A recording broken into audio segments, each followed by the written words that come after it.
രേഖ. ഇന്നുണ്ടാക്കുന്ന കുമ്പളങ്ങ കിച്ചടിയാണ്. അതിന് വേണ്ടിയിട്ട് ചെറിയ കഷ്ണങ്ങളാക്കി അരിഞ്ഞ 1 കപ്പ് കുമ്പളങ്ങ എടുത്തിട്ടുണ്ട്. ഗ്രേറ്റ് ചെയ്തെടുത്താലും മതി.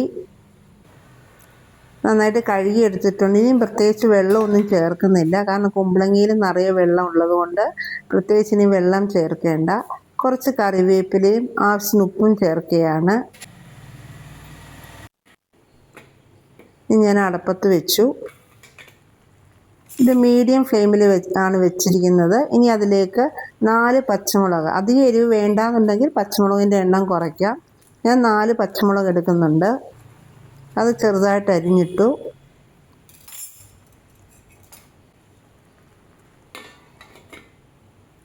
ഒരു 5 മിനിറ്റും കൂടെ വേഗം വേവും. ഒരു 5 മിനിറ്റും കൂടെ ആകുമ്പോഴത്തേക്കും വേഗം. അപ്പോഴത്തേക്കും അരപ്പ് തയ്യാറാക്കണം.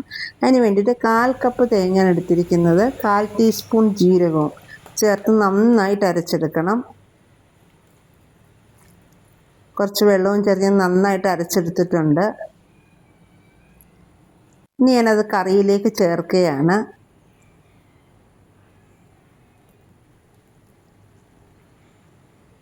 നന്നായിട്ട് തിളച്ച് കഴിയുമ്പം നമുക്ക് സ്റ്റൗ ഓഫാക്കാം.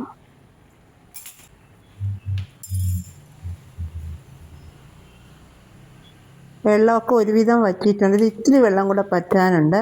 ഒട്ടും വെള്ളം ചേർത്തില്ല, എന്നിട്ട് ഇത്രയും വെള്ളമുണ്ട്. ഏകദേശം ഒന്ന് വെള്ളം വറ്റിക്കഴിയുമ്പോഴത്തേക്കും സ്റ്റൗ ഓഫാക്കുക. ഈ മീഡിയം ഫ്ലെയിമിൽ ഇത്തിരി കൂട്ടി വെച്ചാലും കുഴപ്പമില്ല, വെള്ളം അധികം ഉണ്ടെങ്കിൽ. ഒരുവിധം വെള്ളമൊക്കെ വറ്റിയിട്ടുണ്ട്. ഞാൻ സ്റ്റൗ ഓഫാക്കി. ഇനി അതിലേക്ക് 4 ടേബിൾ സ്പൂൺ തൈരാണ് ചേർക്കുന്നത്. കട്ട തൈരാണ് വേണ്ടത്.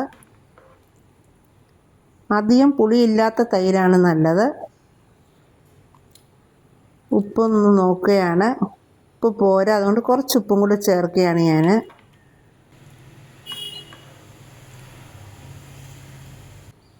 അപ്പോൾ ആവശ്യത്തിന് ഉപ്പായിട്ടുണ്ട്. ഇനി അതിലേക്ക് കടുക് വറക്കണം. അതിന് വേണ്ടിയിട്ട് ഞാൻ വെളിച്ചെണ്ണയാണ് ഉപയോഗിച്ചിരിക്കുന്നത്. 2 വറ്റൽമുളക് എടുത്തിട്ടുണ്ട്. കടുക് പൊട്ടിത്തുടങ്ങുമ്പോഴത്തേക്കും കുറച്ച് കറിവേപ്പില ഇടുക.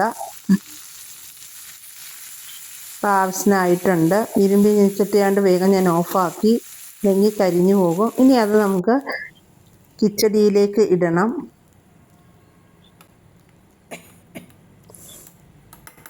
കിച്ചടിയിലേക്ക് ഞാൻ ചേർത്തിട്ടുണ്ട്. നല്ല ടേസ്റ്റി ആയിട്ടുള്ളൊരു കറിയാണ്. വയറിനും വളരെ നല്ലതാണ്. വേറെ മുളക് പൊടിയോ മഞ്ഞൾപ്പൊടിയോ ഒന്നും ചേർക്കുന്നില്ല.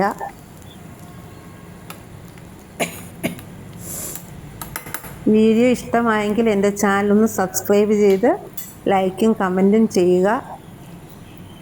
എല്ലാവരും ഒന്ന് ഉണ്ടാക്കി നോക്കുക. വളരെ എളുപ്പത്തിൽ തയ്യാറാക്കാവുന്ന ഒരു കറിയാണിത്. Thank you.